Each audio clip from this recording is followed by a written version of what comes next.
It's happening, folks. The agency nobody ever thought would be replaced is now facing its end. President Trump, he just dropped a political nuclear bomb. Okay. The IRS could soon be a thing of the past. In a jaw-dropping announcement at his 100-day cabinet meeting, President Trump, he confirmed that the External Revenue Service is now up and running.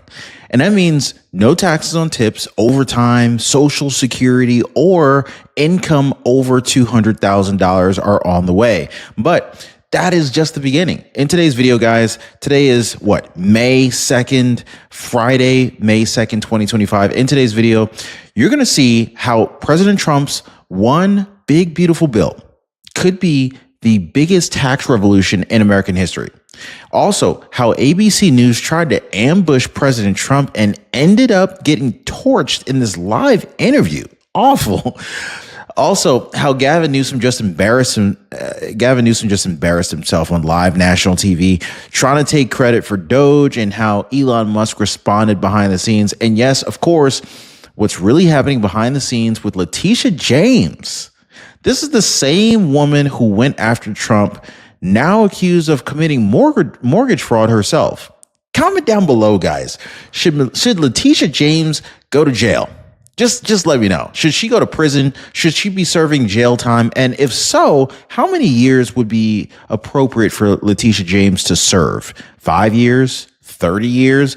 Y'all let me know. But stick around because we're going to go deeper. You're not going to believe how explosive the story gets. If you haven't already, do your boy a favor, hit the like button for the video. Absolutely destroy the subscribe button. Why are you not already subscribed? That's beyond me. If you're not subscribed, I don't know what's going on. But seriously, guys, if you guys think that the IRS being erased is the biggest headline, wait till you hear what President Trump's next move is. All right. So day 100. Well, technically, it's like day 102 now, something like that. 103, whatever. The milestone that the media didn't want you to see. President Trump, he held his 100-day cabinet meeting at the White House a couple mornings ago, joined by none other than Elon Musk and Vice President JD Vance, marking what he called the most accomplished start to any presidency in American history. And he didn't just say it, he proved it. Jobs are up, inflation's down, gas prices are dropping, right? How much are eggs where you guys are at? Matter of fact, how much is gas where you're at? Dude, I literally went to QT, and I swear I saw gas at like $2.75. I don't remember the last time I saw $2.70 anything, right? And now a full-blown replacement for the IRS is live. That's right, guys. While legacy media was busy obsessing over what President Trump tweeted, President Trump said this. Legacy media, they're a bunch of dweebs. Anyway, legacy media, they're just so obsessed over Trump, right? He was quietly rebuilding the government from the inside out. So this could be the greatest administration in the history of our country. And if that wasn't enough, that same night, President Trump headed straight to Warren, Michigan, where tens of thousands of patriots packed out his rally to celebrate the return of common sense leadership. And President Trump didn't hold back. In fact, he declared war on the IRS-style tax system, and he introduced the External Revenue Service. This is the tool that President Trump says will end income tax for millions of Americans.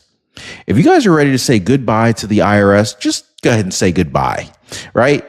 Taxes gone on tips, overtime, Social Security, and any income under $200,000 a year. That is huge, guys. Now, we are eliminating taxes for you, for anyone earning less than 200 grand a year. That's what he says. And just wait until you hear about what's inside of President Trump's one big, beautiful bill. Let's just say it's more than just tax cuts. It's a full-blown declaration of economic independence. But we'll get to that in a second. So, of course, we got to talk about if inflation is actually over, whether President Trump says it is, and Trump always brings receipts. We got to talk about eggs. We got to talk about gas. We got to talk about oil, wages, everything's shifting. But why isn't the media talking about it, right? Well, stick with me, guys, because it's about to get even more shocking. All right. So Is inflation finally over? Can I get a show of hands? And then let me know in the comments, guys. Is inflation finally over? Well, according to President Trump, yes.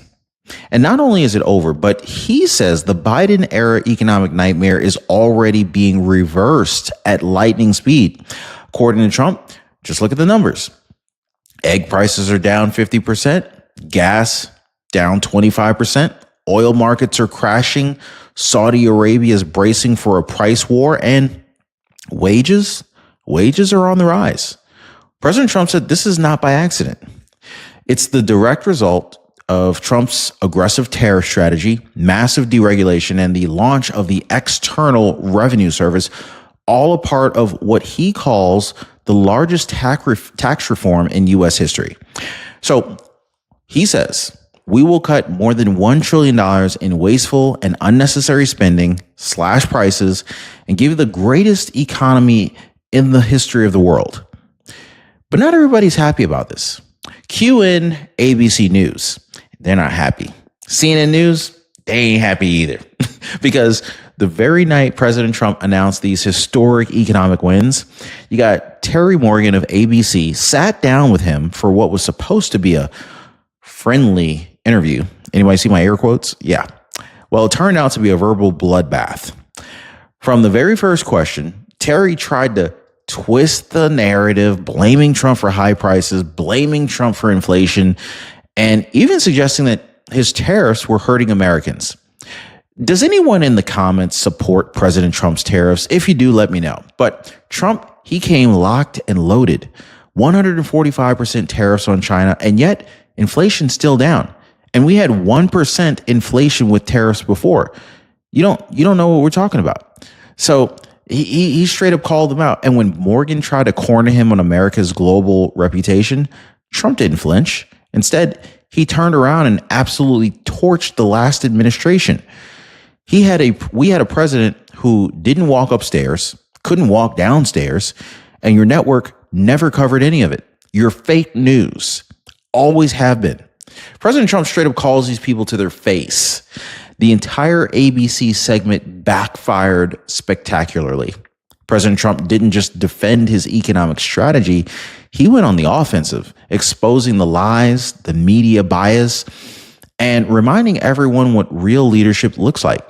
And you know what's real scary is how many people don't even realize how much media bias there is. Most people are just living their lives, watching the news, and taking whatever these clowns at these news desks say as gospel. They don't even question anything. That's a sad state of reality for many Americans, but thankfully my audience is waking up.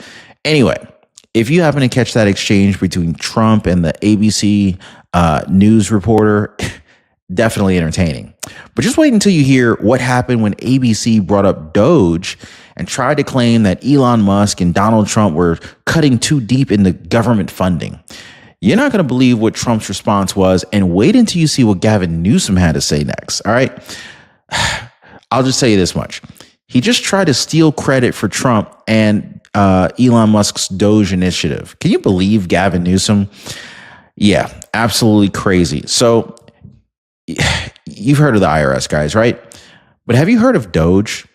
Trump and Elon Musk's Department of Government Efficiency, or Doge, has officially become the biggest financial sledgehammer ever taken to the U.S. bureaucracy. Guys, we're talking about $150 billion in waste, really at least $160 billion in waste at this point. Fraud, abuse, gone. President Trump says this is just the beginning.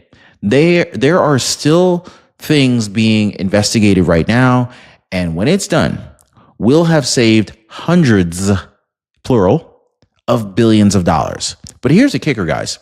Instead of celebrating that kind of savings for taxpayers, enter California Governor Gavin Newsom with a performance straight out of political theater.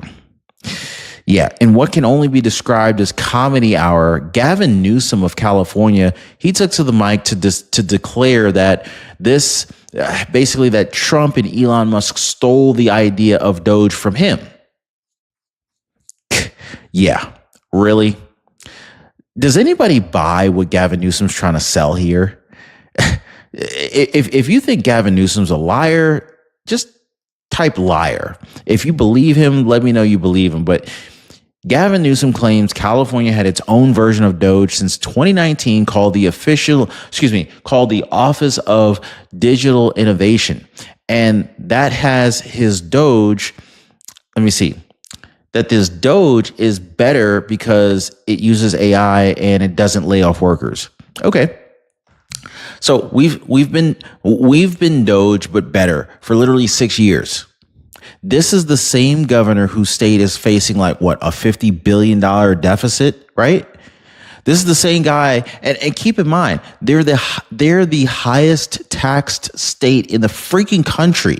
Yet somehow with all that money coming in, they have a $50 billion budget surplus. So either somebody's stealing money or they're mismanaging it. You guys let me know. Is Gavin Newsom stealing the money or is he mismanaging the money?